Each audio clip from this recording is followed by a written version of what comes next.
Aloha, beautiful friends. This is Layara from Brittle Truth Media Maui.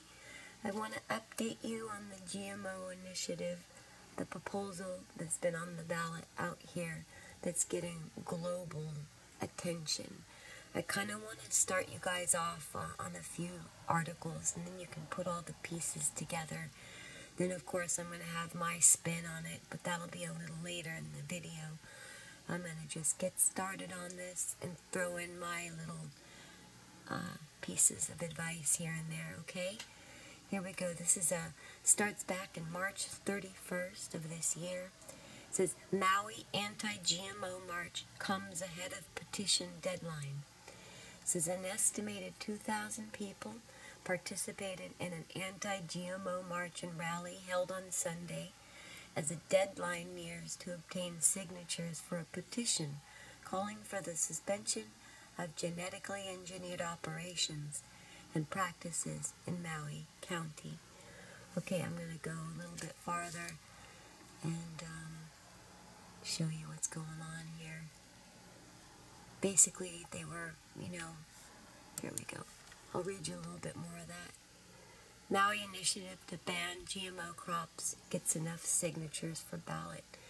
And this, I'm going to go a little more into this. A group of Maui County residents has collected enough valid signatures to put a temporary ban on genetically modified crops before voters this fall. It's the first time in the country's history that residents have gathered enough support to put a citizens' initiative on the ballot. Maui County Clerk Danny Mateo said in a press release that the Shaka movement, the group behind the proposed moratorium, collected 9,062 valid signatures. That's more than the required 20% of residents who voted in the last election in the county, which is made up of Maui, Molokai, and Lanai. These are some GMO crops that you can see. It goes on to say, Joe Marshala from the Shaka movement said, in total, the organization gathered more than 19,400 signatures. We are thrilled that the people now have a voice and have been heard. Okay, I need to throw in 2 cents. Joe Marshala, I've known him for, 20 years. He used to actually be kind of a dear, close friend. I would say he would help me out now and there with my music. But let me put it to you like this. I went to a gathering that's a GMO gathering every week at Bruce, his close friend Bruce, who also is with the founder of the Shaka movement. And he has Mandala. It's a store in Paia. I went to their house for this GMO gathering, and they were all preaching about how they can come together and stop GMO. And they had, of course, all their little followers, and, they're playing like the guru role. So I got up and I started to speak, and I started to get into the severity of the viral, bacterial, genetically modified organisms in the atmosphere, the weaponization of our water supply. I tried to kind of cover that a little, and I was literally, they started to shake and tremble. I was guided out the door and asked to leave and to never come back. So I just want to let you guys know that about the Shaka movement. I'm all for them trying to get this GMO crops, stopped. I'm all for it. But to sit there and act like you can protect the Aina for future generations from any chemical poisoning is the biggest crock I've ever heard. They want you focused on the crops. They're a bit of a diversion for an agenda, much more monstrous in proportion. They like people like the Shaka movement. That's why they're getting so much attention. They're guiding you away from the sky. Again, looking down into the sand. That's where they want you. But I'm going to continue on to show you the outcome of this, okay? Which was pretty amazing. That, little people can be heard. This, again, is the outcome of when they took it to court. Maui defies Monsanto, passes ban on GMO farming. Now let's check this out. It says, score 1 for the little guy. Voters on the Hawaiian island of Maui passed the nation's first ever ballot initiative targeting genetically engineered food, following a campaign in which opponents of the measure, including corporate giants Monsanto and Dow AgroSciences, outspent supporters by a ratio of 87-1. The initiative temporarily bans the farming of GMO crops in Maui County until the county conducts an analysis of the health effects of genetically modified farming and foods. I feel that this is a really strong message to the entire agrochemical industry in the state of Hawaii, that we are no longer going to sit idly by and watch them expand their operations without the kinds of regulations that ensure the health and safety of people across Hawaii. Okay, I want to let you know that was pretty cool. We thought we won, right? Well, you know, Monsanto, they've got so much money in their pockets, you know, it's the never-ending supply, because they're just a face front for about 5 other monstrous chemical companies. They're kind of like the Obama of the GMO world. You know, there's so much more behind him. Same with Monsanto. Basically, so Monsanto has all of the money of the world behind him, the New World Order. They take this thing to court. They put $8 million in. So here's the outcome of that. Let me get to it. Here we go. Now, this is when it gets opposed by Monsanto. Maui County Genetically Modified Organisms Moratorium Initiative, November 2014. And I'll get a little into this. This is updating you. This just happened. A Maui County Genetically Modified Organisms Moratorium Initiative ballot question was on the November 4th, 2014 election ballot for voters in Maui County, Hawaii, where it was approved. A temporary injunction against the enforcement of this initiative, however, was issued by federal judge Barry Curran of the Hawaii District. The injunction was designed to allow time for arguments for and against the initiative to be heard in court, and was set to end on December 5th, 2014. Okay, let me just say a little bit about this that was kind of interesting.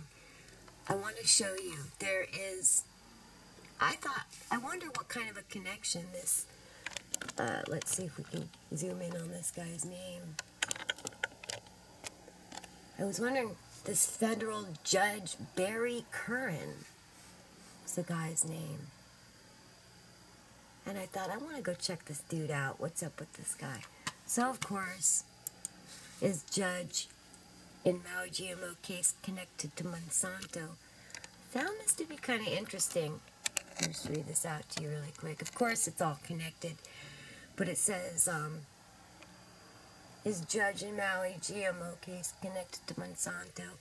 It says, after the citizens of Maui just voted to stop Monsanto and Dow from the further GMO development, Monsanto filed suit. Barry Curran is the United States federal magistrate overseeing the court battle between Maui and Monsanto. Judge Curran's wife, Faye, is the past president of the University of Hawaii Foundation, which is the fundraising arm of the university. On September 6, 2011, Monsanto donated $500,000 to the university to establish a Monsanto Research Fellows Fund for Plant Science. This is at the University of Hawaii. On July 8, 2010, Monsanto gave $100,000 to the University of Hawaii for its scholarship fund. Judge Curran's wife, Faye, has also served as trustee of the Nature Conservancy, which has a long-established relationship with Monsanto from the Conservancy's website. Okay, and then they go in and praise them over here. Presently, Curran's wife is a board member of the First Hawaiian Bank. On its website, there is a quote of GMO praise. Okay. I don't want to go on and on here, but all I am trying to say is it's obvious, it's connected. I'll leave these links under the video. But, you know, even if Monsanto, say, loses the case, or they act like they put up a fight, It's all staged because they know that 80% of the genetically modified organisms, the attack, is coming from the vaccines and from the atmospheric attack. So, whether they win or lose this really doesn't matter that much, but I just thought I'd throw that in. I'm going to get to something else that I thought was interesting. Before I do that, I want to show you what I mean by it's kind of silly to be all hung up on these crops because, remember, look at this. This is just a quick little glance at one of my videos. I mean, look at this plasmic warfare. Okay, here's all the water supply under here. This is for half of the island. And you see this gargantuous plasmic blanket that is just completely filled with viral, bacterial, infectious intelligence. And it's got nanotech, infectious intelligence through the smart dust that's also saturated inside of those chemclouds. You've got every kind of metal you can imagine combusting in there. I mean, you guys, it is a serious nuking is going on here. They don't want you noticing this. That's why they probably help support the fight for this GMO crops. More focus on the ground. That's why I'm not in with them, because if you go to their site, hallelujah, I gotta just show you this. Give me a chance here.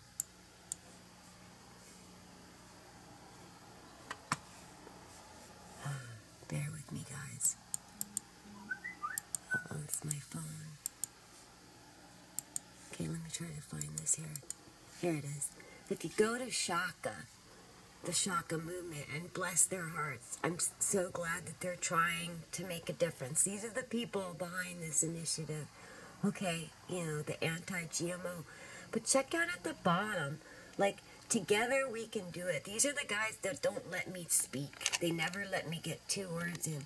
I found this interesting that there is a PayPal on there. I don't even make money on my YouTube videos, which are now in the millions of views. I don't even get paid for that because I want it known. I do this strictly for the earth. And then it says, together we can do it. And then down here, look at this, what they've got. This is the Shaka movement. One side, they have choose wisely for future generations. One side, of course, is just, totally destroyed by the modern age and the GMO agenda. And on the right, it's all happy and clean. That's really, I want to say, is that to me is fraud, because there's no way that you can stop these genetically modified organisms. You might as well go tell this little girl to tell her parents to stop getting her vaccinated, because that's the science experiment is coming from those vaccines. They're a piece of a code, along with the smart dust that we breathe it in. It's getting poured into our water supply. I could go on and on and on. Why the Shaka movement refuses to bring me in, I'm finally realizing it's because it's about money. If people realize that stopping a few acres of GMO crops in comparison to the plasmic attack that covers every square inch of water, I mean, these crops are only on land. The attack in the air is every square inch, over the oceans, over everywhere. I don't want to go on and on and on, but why they're not including me is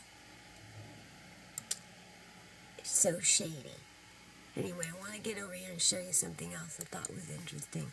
Since we're talking about GMO crops, Doomsday Seed Vault in the Arctic. Check this out. I had no idea about this until I really started investigating. I'm going to sip. And this is something that Bill and Melinda Gates and Monsanto and, Syngenta, BASF, Nobel, Dow, all the big chemical giants. A lot of them are investing in this. Check this out. It says, Doomsday Seed Vault in the Arctic. Bill Gates, Rockefeller, and the GMO giants know something we don't. And I'll read this. I'll show you a picture of it really quick. Let's see if I can find it. I don't know. Here it is. This is what I wanted to show you, just so you get a quick idea of what's going on. This is, of course, up by the North Pole on some island, that's just ice. Here you've got the entrance. I guess it's been there since the old days, because it used to be an old coal mining or something like that. So they've got this, and in the back, you've got this giant, all these rooms back here. So that's what's going on. But let me get into it right now. Wait, come on, where is that? Here we go. It says, okay, let me just get to this.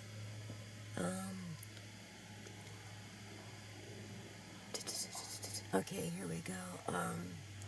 In 2006, when most people in such a situation might think of requiring to a quiet Pacific island, Bill Gates decided to devote his energies to his Bill and Melinda Gates Foundation, the world's largest transparent private foundation, as it says, with a whopping $34.6 billion endowment and a legal necessity to spend $1.5 billion a year on charitable projects around the world to maintain its tax-free charitable status.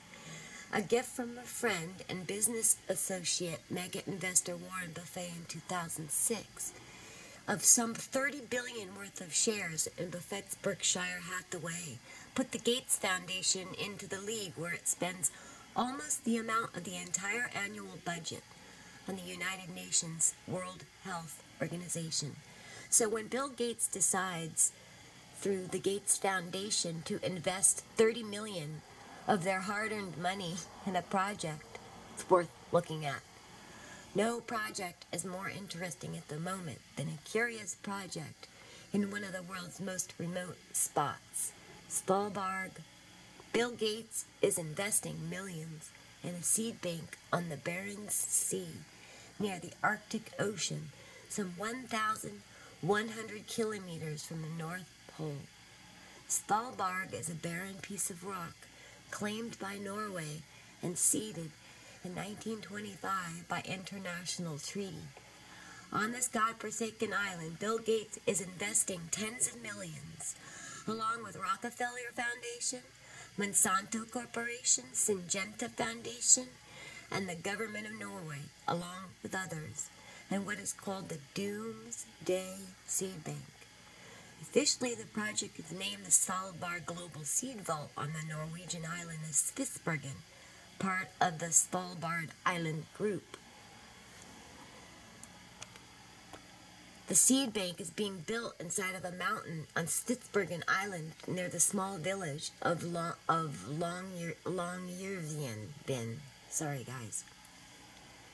It's almost ready for business, according to the releases. The bank will have dual blast-proof doors with no motion sensors, 2 airlocks, and a wall of steel reinforced concrete, 1 meter thick, that's 10 feet.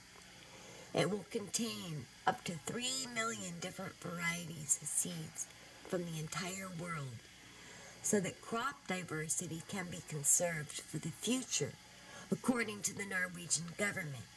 Seeds will be specially wrapped to exclude moisture.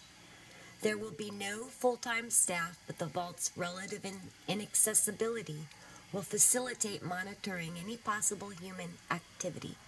Did we miss something here? Their press release stated, so that crop diversity can be conserved for the future. What future do the seed bank sponsors foresee that would threaten the global availability of current seeds, almost all of which are already well protected in designated seed banks around the world? Anytime Bill Gates, the Rockefeller Foundation, Monsanto, and Syngenta get together on a common project, it's worth digging a bit deeper. Behind the rock at Spitsbergen, when do we find some fascinating things? Well, I just want to say it goes on and on and on and on here, and I could spend the whole, video reading this. I will leave this link. This is going to blow you guys away when you read what's going on.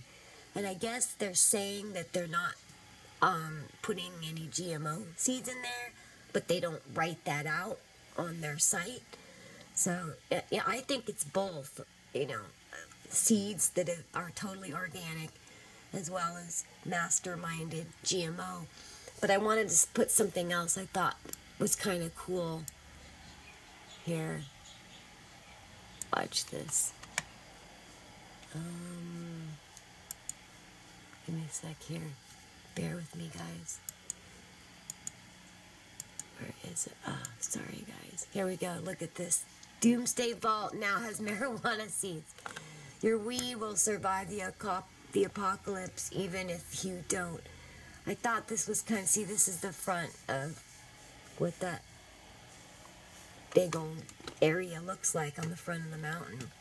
Anyway, it says Doomsday Vault. It's saving seeds. Doomsday Seed Vault has already preserved multiple types of marijuana seeds to ensure their survival in case of Armageddon. Buried inside of a mountain, anyway, it goes on and on about that. Buried inside of a mountain on a remote Norwegian island, the Svalbard Global Seed Vault is an ultra-secure facility that is harboring the most precious resource of our planet besides water. The vault, built in collaboration, with agricultural instinct. We're not going to go into this because they're not going to tell you the real reality. But I'm letting you know, isn't that cool? Here's a better glance of what that place looks like. There's the entrance on the side of the mountain. And look, I guess it's got, I heard, up to 4 rooms now. Anyway, I'm going to get off of this topic. I'm kind of trying to fill you guys in on so many things. There's something else that I wanted to run by you guys really quickly, is just to give you more of an idea of Bill Gates. They try to act like they're so there for people. I just want to show you something really quickly. This is run by Bill Gates, AGRA, and it's basically a site that, look, we'll see what it says. AGRA works with partners to advocate for smallholder-friendly agriculture policies. So join, here, let's read a couple more of the things they have. AGRA improves smallholder livelihoods for investing in seed systems.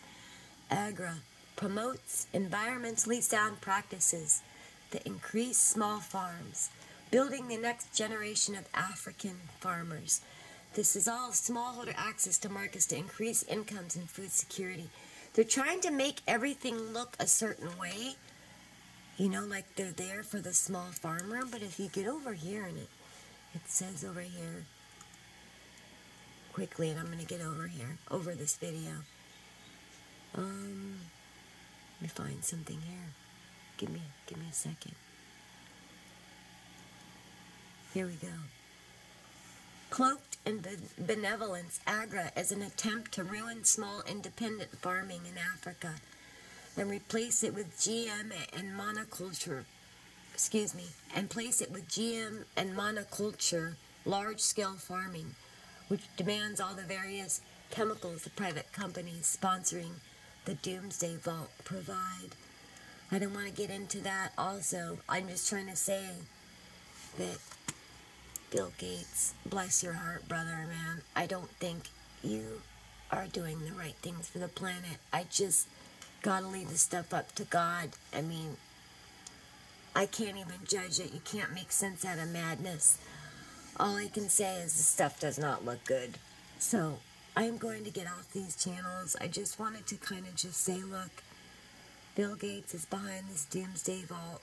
Something else is going on. I don't know if they're planning on wiping out all of humanity, and they're going to go to their vaults underground as well, come out when everyone's dead. Something peculiar is going on. I just want to make sure there's not something I should have run by you guys. I just want you guys to know I love you times I wouldn't do all this intense, research for you if I didn't want you guys to be awake. So I love you. Peace be with you. And remember, if you want any more of this information, simply come to my site. It's Brutal Truth Media Maui. I wanted to say in a nutshell, with Bruce and Joe Marshala from Shaka movement, I would love in my heart more than anything for us to come together and be able to be one unit and to bring real truth to this island. But you cannot go around preaching like you can stop GMO when it's impossible. It's like you're taking people's hope and their faith and away from them, and you're tricking them. It's not right. They need to know the ferociousness, the monstrousness of the proportion. They need to know. Stop putting their heads in the sand. People need to look up. Come to my site. God bless you all.